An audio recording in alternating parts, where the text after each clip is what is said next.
ஒரு தம்பி கேட்கிறார். அவர் என்ன அண்ணன் சொல்றதுனால இப்ப தம்பின்னு சொல்றேன்.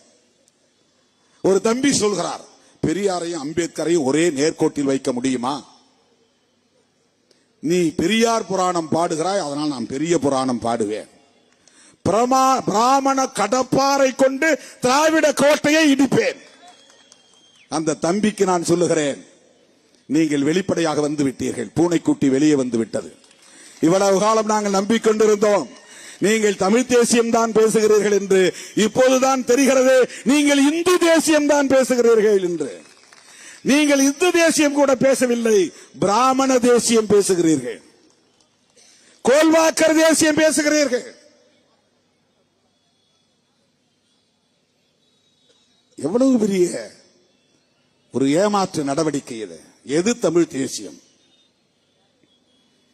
பெரியாரை இழிவுபடுத்துவதும் பெரியாரின் அரசியலை தகர்ப்பதுமா தமிழ் தேசியம்? ரெண்டு பேரு தங்களை தாங்களே அடையாளப்படுத்திக் கொண்டார்கள். தமிழ்நாட்டு மக்கள் விழிப்பாக இருக்க வேண்டும். ஒரு தம்பி இப்ப புதுசா கட்சியை தொடங்கிய தம்பி, அவருக்கு ஒரே ஒரு அஜெண்டா தான், ஒரே கட்சி ஒரே அஜெண்டா. அவருக்கு என்ன அப்படின்னா ஒரே அஜெண்டா தான். திமுக ஒரு தீய சக்தி, திமுக ஒரு தீய சக்தி, திமுக ஒரு தீய சக்தி. நீங்க திமுகவை திட்டத்தை பத்தி எங்களுக்கு ஒன்றும் கவலை இல்லை, எங்களுக்கு அதுல ஒன்றும் பிரச்சனை கிடையாது. நீங்க யார் என்பது தெரிந்து விட்டது. நீங்கள் தமிழுக்காகவும் தமிழ்நாட்டு மக்களுக்காகவும் தமிழ் மண்ணுக்காகவும் போராடுவதற்காக கட்சி தொடங்கவில்லை.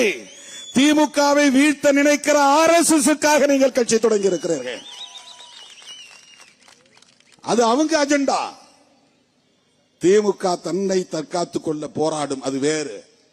திமுகவை அழிக்க முடிந்தால் அழித்துக் கொள்ளுங்கள், அதற்கு எங்களுக்கும் சம்பந்தமில்லை.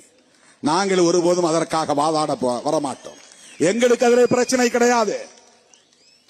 எங்களுக்கு ஒரு கொள்கை இருக்கிறது. அந்த கொள்கையை நாங்கள் உயர்த்தி பிடிப்பதற்கு எங்களுக்கு சில தோழமை சக்திகள் இந்த களத்திலே உண்டு. நாங்கள் பேசுகிற அரசியலை திமுகவும் பேசுகிறது, அதிலே உறுதியாக இருக்கிறது என்பதால் நாங்கள் அவர்களோடு கைகோர்த்து நிற்கிறோம், அவ்வளவுதான். நீ திமுகவை வீழ்த்துவதற்காக மட்டும் போராடவில்லை, பெரியார் அம்பேத்கர் பேசிய அரசியலையும் சேர்த்து வீழ்த்துவதற்காக போராடி கொண்டிருக்கிறீர்கள். தம்பி சீமானும் தம்பி விஜயும் இன்றைக்கு RSS பெற்றெடுத்த பிள்ளைகள் என்பது அம்பலமாகிவிட்டது.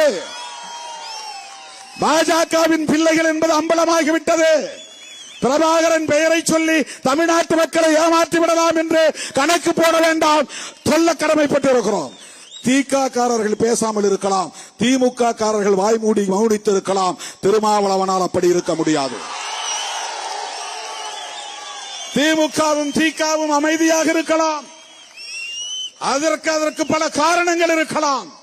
நாங்கள் உயர்த்தி பிடிக்கிற அரசியல் திராவிடம் என்கிற சமூக நீதி அரசியல்.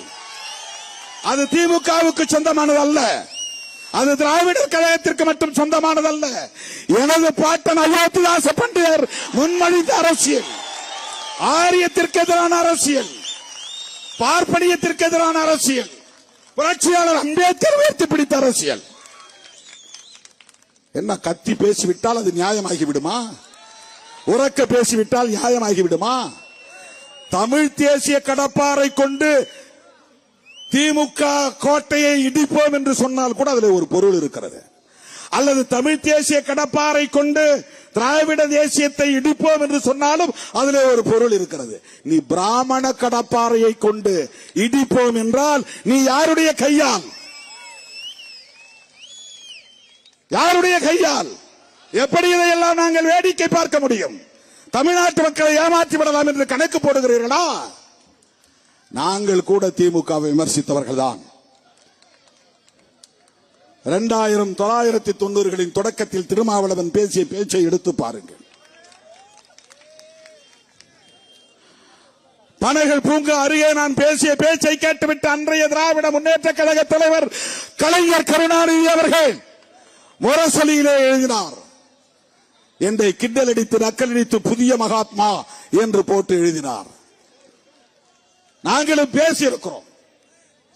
ஆனால் சங் பரிவார்களின் அரசியல் இங்கே தலை தூக்குகிற போது, RSS இங்கே வேறொன்ற துடிக்கிற போது, பிஜேபி இங்கே ஆக்கிரமிப்பு செய்ய துடிக்கிற போது, நாங்கள் திராவிட முன்னேற்ற கழகத்தோடு இணைந்துதான் உங்களை வீழ்த்த முடியும். இதுதான் எங்கள் அரசியல். இதுதான் எங்கள் அரசியல். நாங்கள் பார்ப்பன சமூகத்திற்கு எதிரானவர்கள் இல்லை, பார்ப்பனியம் என்கிற அரசியலுக்கு எதிரானவர்கள்.